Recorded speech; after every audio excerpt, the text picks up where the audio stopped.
Sana wala na kami nakalibutan. Let's go! Kung alam ko lang, sana si Manang na lang pala yung sinama ko, di ba? Welcome back sa Cersei Kitchen Showdown. Ang mananalo sa ating showdown ay tatanging Cersei Kitchen Showdown champion. Sa showdown na to, hindi lang kayo ang magluluto, kundi ang mga companions nyo ay tutulungan kayo magluto.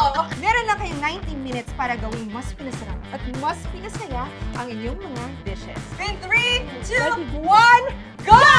Siyempre, pinaka-importante, itong ating Sarsaya Teriyaki Sauce. Of course, kailangan natin ng Sarsaya teriyaki sauce. So, ang gagamitin natin, Sarsaya Teriyaki Sauce, because it's already complete.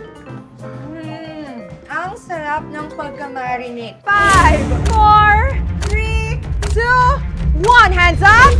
Japanese fusion dish with the comfort of pasta. Pork steak teriyaki noodles.